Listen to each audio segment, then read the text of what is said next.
episode of Car Advocates. We're going to talk about differences in early Mustangs. This is our test bed, or illustration bed for illustration purposes. First things first, there was never a 64.5 Mustang. There was a 65 Mustang, and some of them just happened to be produced in 64. As far as VIN numbers go, they're all 65s. But, that being said, there's a difference in 65s versus 64s. And that difference lies in the hood on the corner, right here, where on 65 Mustangs, this hood comes in on, obviously, this angle. And on 64s, this hood actually comes in on a slightly different angle and pitches down a little bit more right here at the ends, which changes how it mates to the headlight bucket here, where you've got, the shark fins for the Mustang. But this bucket's actually changed a little bit, where you get a little bit of additional roll in here, and this isn't quite such a hard brake on the early 65 Mustangs, which were produced in 64. So that's the difference on the easily identifiable difference on the 64 versus 65 Mustangs. That being said, for 65 and 66, they were identical. The differences were in the instrument panel, where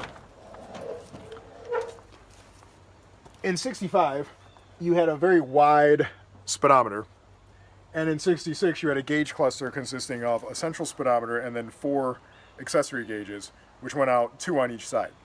That's one identification. And the second identification is the side badge that would go right here where these 3 holes are. For 65, it was simply a one-piece aluminum escutcheon, I think would be the correct term, though that may be wrong.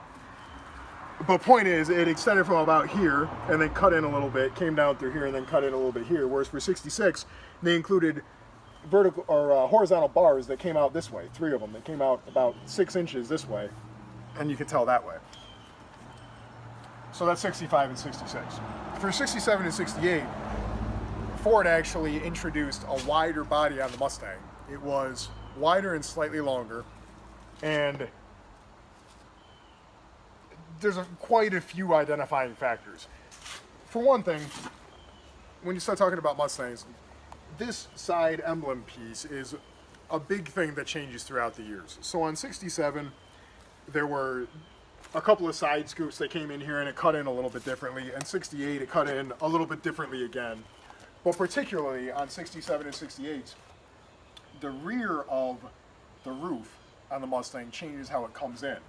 And you get some very small rear fins that border the window and set the window inside of. Like if you look on this 65, this window sits flush against where the trim would be and where the roof line is, and this is all cut in ever so slightly, right? On the 67, 68, this comes straight back, and then this actually projects rearward slightly so that the window sits in a little further. So that's 67, 68. Those two are very similar, but there's some differences as far as like front tail light or front hoods, but it depends on the options and things like that. So for all intents and purposes, the 67 and 68s are the same car. So are 65 and 66. As far as 69 and 70, for that, we'll use this 70 Mach 1 for illustration purposes.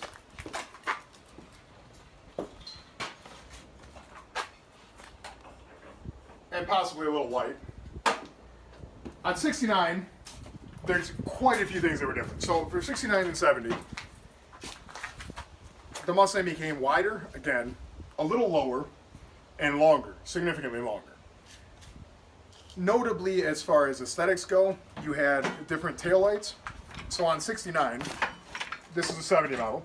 So on 69, this taillight bucket was 3 individual lights that came through the rear metal down here. And on the quarter panels, you also had a faux vent that was put in on 69 models, except for the Boss 302, for whatever reason, because the guy that designed it decided he didn't like it. But also on 70, you have side marker lights. So Tom, if you come over here, you can see these side marker lights. '69 did not have side marker lights on either the rear or the front fender, where you have side marker lights all the way up front here. So the '69 was a little bit of a smoother profile aside from the side vent, which went in right here. And that was the biggest difference, except for on the front, where in '69 you had headlights that had 4 buckets. There were 2 to each side. So this is a left headlight from a '69 Mustang. And you had a headlight that was in the grill, part of the grill structure, and you had a headlight that was outside of the grill structure. And on a '70, you have a headlight that is within the grill structure, and then you have these 2 side fins that don't go anywhere. That's a little plastic piece. They don't go anywhere on that headlight structure. Mm-hmm. Instead, for '70, what they did is they put a marker light more in the center, again, and this is a running light, parking light, whatever you want to call it, that runs right here and was plumbed into your running lights. If you were to pull out to the first D10 on the light switch, the second D10 would light up your headlights. So that's the differences on '69 and '70s. As well as there's many differences as far as models go for hood scoops,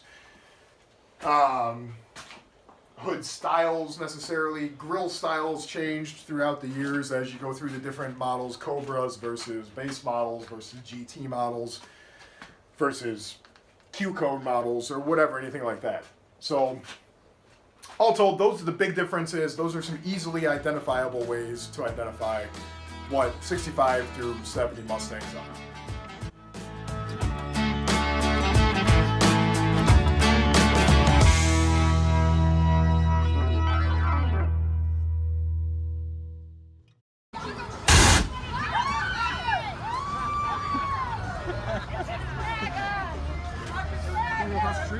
Yeah. Warm from back here.